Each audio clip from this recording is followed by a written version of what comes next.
আসসালামু আলাইকুম সবাইকে। আশা করি সবাই ভালো আছেন। আজকের ভিডিওতে আমরা Google Ads এর বেসিক কিছু বিষয় সম্পর্কে জানবো। যদি আপনি Google Ads রান করতে যান তাহলে অবশ্যই আপনার এই বিষয়গুলো সম্পর্কে জানতে হবে। তো এর আগের ভিডিওতে আমরা অ্যাড এক্সটেনশন সম্পর্কে জেনেছিলাম এবং একই সাথে কনভার্সন ট্র্যাকিং সম্পর্কে জেনেছিলাম। আজকের ভিডিওতে আমরা যেখান থেকে শুরু করব সেটা হচ্ছে অ্যাড শিডিউল এবং রোটেশন। তো অ্যাড শিডিউল এবং রোটেশন বলতে আসলে আমরা কি বুঝি বা এটা কিভাবে কাজ করে সেটাই আমরা এখন জানবো। তো অ্যাড শিডিউলটা বলতে বোঝানো হচ্ছে যে আমরা যখন কোনো অ্যাড রান করি তো সেই অ্যাডটা নির্দিষ্ট কিছু দিনের জন্য রান করানো হয়। কারণ আপনি তো একটানা ১ মাস বা ২ মাস অ্যাড রান করাতে পারবেন না। বা দেখা যাবে ৪-৫ মাস একসাথে আপনি মানে অত দিনের জন্য অ্যাড রান করাতে পারবেন না এবং তার প্রয়োজনও পড়বে না। সো আপনার যেটা প্রয়োজন পড়বে আপনার ৭ দিন, ১০ দিন বা ২০ দিন বা ১৫ দিন এইরকম টাইম এর মধ্যে বা টাইম ফ্রেমের মধ্যে আপনাকে অ্যাডগুলো রান করতে হবে। এমনও হতে পারে আপনাকে ১৫ দিন অ্যাড রান করতে হলো, পরবর্তীতে ১৫ দিন আবার আপনি একটু অ্যানালাইজ করলেন, দেন পরবর্তীতে আবার ১৫ দিন আপনি অ্যাড রান করলেন। তো এই যে অ্যাড শিডিউলের বিষয়টা যে কতদিন আপনি অ্যাডটা দেখাতে চান এবং আপনি যদি কন্টিনিউয়াস অ্যাড রান না করে মাঝে মাঝে অ্যাডগুলো রান করেন সেক্ষেত্রে বেটার রেজাল্ট মানে পাওয়া যায় বা পাওয়ার সম্ভাবনা থাকে। সো আপনাকে যেটা করতে হবে যে অ্যাড শিডিউলের ক্ষেত্রে যে কতদিন আমি আসলে অ্যাডটা দেখাতে চাই সেটা আপনাকে ঠিক করে নিতে হবে। ওকে, সো মনে করেন যে একটা অ্যাড আপনি শুরুর দিকে হয়তো আপনি ৭ দিন রান করতে পারেন। সো ৭ দিন আপনার ওই অ্যাডের জন্য গুগল আপনাকে পে করবে, মানে আপনার কাছ থেকে পেমেন্ট কেটে নেবে, দেন ৭ দিন পর অ্যাডটা হচ্ছে আপনার স্টপ হয়ে যাবে। সো অ্যাড শিডিউলের ক্ষেত্রে তাহলে আমাদের এই দিনটাই হচ্ছে সিলেক্ট করে দিতে হয় যে কতদিন টু কতদিন আমরা অ্যাডটা রান করতে চাই। এবং দেন একটা রোটেশনের বিষয় আসে যে অ্যাড রোটেশনের বিষয়ের ক্ষেত্রে যেটা হচ্ছে বিষয় সেটা হচ্ছে আপনি চাইলে যেটা করতে পারেন সারা দিন ধরেও অ্যাড দেখাতে পারেন, অথবা নির্দিষ্ট কোনো টাইমে দেখাতে পারেন, অথবা নির্দিষ্ট টাইম পর পর আপনি অ্যাড দেখাতে পারেন। তো এই যে বিষয়টা সেটা কিন্তু আপনার মনে রাখতে হবে যে আপনি আসলে কীভাবে অ্যাডটা শো করাতে চান। আপনি তো নির্দিষ্ট দিন সিলেক্ট করলেন যে অমুক অমুক দিন বা নির্দিষ্ট একটা সপ্তাহ আপনি অ্যাড রান করবেন এবং সেটা আসলে কিভাবে কিভাবে বলতে যে এটা কি সারাদিন ধরে এক অ্যাড চলবে না নির্দিষ্ট কোনো সময় আপনি অ্যাড দেখাতে চান। সো এটা আসলে আপনার উপরেই নির্ভর করবে যে আপনি কিভাবে আপনার যে অডিয়েন্স আছে তাদের কাছে পৌঁছাতে চাচ্ছেন। ওকে, নেক্সট মানে বিষয় যেটা নেক্সট আমরা জানবো সেটা হচ্ছে রিমার্কেটিং। রিমার্কেটিং বলতে বোঝায় যে পুনরায় মার্কেটিং করা। তো পুনরায় মার্কেটিং করা বলতে আসলে আমরা কি বোঝাচ্ছি? পুনরায় মার্কেটিং বলতে আমরা যেটা করব যে আমরা যখন মানে অ্যাড রান করব তখন আমরা যদি কনভার্সন ট্র্যাকিং করি সেক্ষেত্রে আমাদের কিন্তু আমাদের অডিয়েন্সের ইনফরমেশনগুলো থাকছে যে কারা আমাদের ওয়েবসাইটে আসে, কারা আমাদের ল্যান্ডিং পেজে আসে, কারা পারচেস করে, কারা বাই নাওতে ক্লিক করে বা কারা অ্যাড টু কার্ট করে রেখে দিয়েছে। তো এই যে অডিয়েন্সগুলো এরা কিন্তু আমাদের টার্গেটেড কাস্টমার। সো আমাদের মানে যদি আমরা সেল বাড়াতে চাই সেক্ষেত্রে আমাদের উচিত হবে মানে তাদের কাছে রিমার্কেটিং করা বা তাদের কাছে পুনরায় আবার জানানো যে আমার ওয়েবসাইটে অমুক একটা প্রোডাক্ট আছে, এই প্রোডাক্ট আপনি দেখেছিলেন বা এই প্রোডাক্টে এখন হচ্ছে এত% ছাড় চলছে।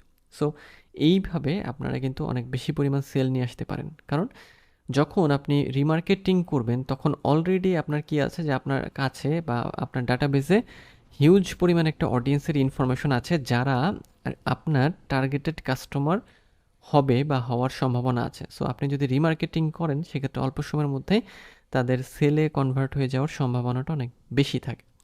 সো এই জন্যই রিমার্কেটিংটা হচ্ছে খুব গুরুত্বপূর্ণ এবং দেখবেন যে আপনারা প্রায় সময়ই হচ্ছে রিমার্কেটিংয়ের কাজটা করা হয়।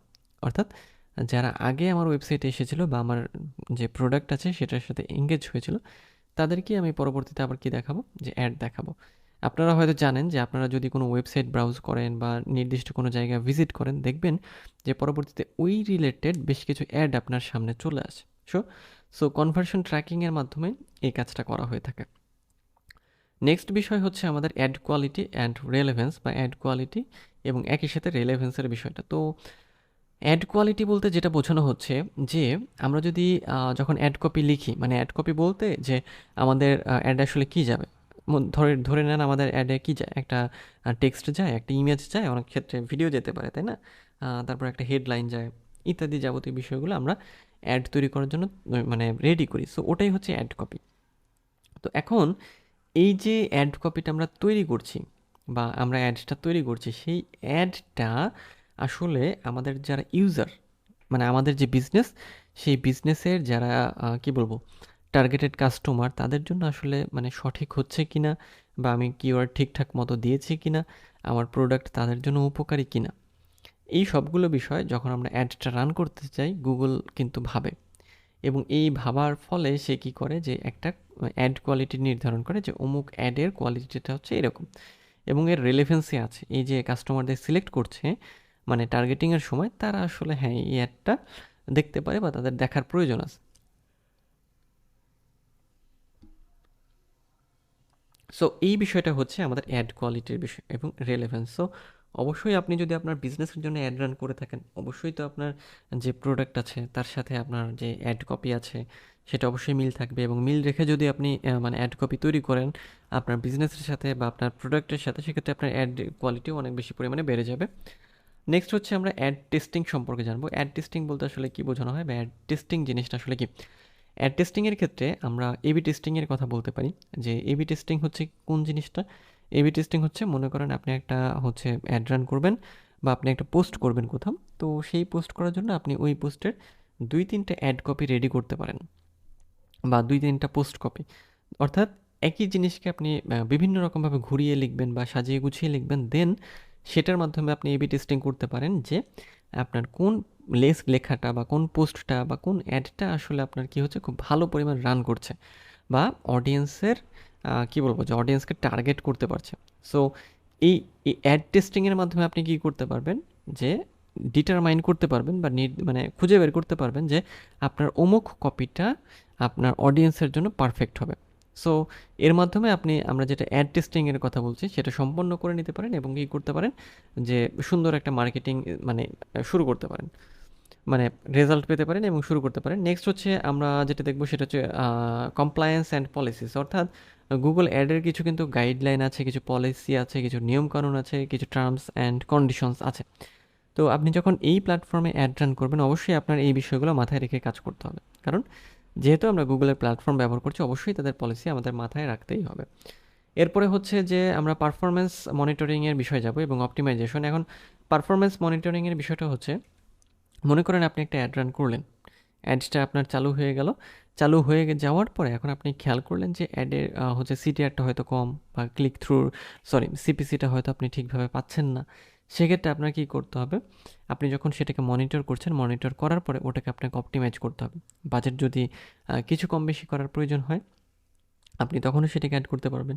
সেক্ষেত্রে গুগল তখন ওইভাবে আপনাকে সার্চ রেজাল্টে সামনে নিয়ে যাবে আপনার যে অ্যাডটা আছে সেটা।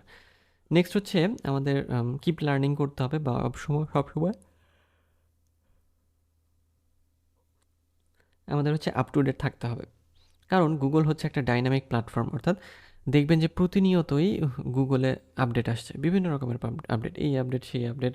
সো যেহেতু একটা ডাইনামিক প্ল্যাটফর্ম এবং সবসময় এটা চেঞ্জ হচ্ছে, সো আপনি যদি মানে আপডেটেড না থাকেন, গুগলের যে লেটেস্ট ফিচার আছে বা গুগল অ্যাডের যে ফিচার, যেটাকে আমরা বলছি, কারণ আমরা গুগল অ্যাড নিয়ে কাজ করছি, বা যে ট্রেন্ডসগুলো আছে, তারপরে গুগল রিসেন্ট কোন আপডেট নিয়ে এসেছিলো অফিসিয়ালভাবে, ইত্যাদি যাবতীয় বিষয় আপনার হচ্ছে জানতে হবে, পড়তে হবে এবং এগুলোতে সবসময় অ্যাক্টিভ থাকতে হবে। সো যদি আপনি এই সবগুলো বিষয় জানেন, সেক্ষেত্রে কী হবে, যে আপনি দেখবেন যে গুগলের সবগুলো বিষয় সম্পর্কে, সবগুলো আপডেট সম্পর্কে আপনি জানেন। সো অ্যাড রান করাটা এবং অ্যাডকে র্যাঙ্কিংয়ে নিয়ে আসা, মানে আপনার যে বিডিংয়ের মাধ্যমে প্রথম হওয়াটা আপনার অনেক সহজ হয়ে যাবে। সো এই ছিল আজকের ভিডিও। আজকের ভিডিওতে আমরা গুগল অ্যাডসের যে বেসিক যে বিষয়গুলো ছিল, সেই বেসিক বিষয়গুলো সম্পর্কে মোটামুটি একটা মানে পূর্ণাঙ্গ ধারণা পেয়ে গেলাম। সো দেখা হবে পরের ভিডিওতে, সে পর্যন্ত সবাই ভালো থাকবেন।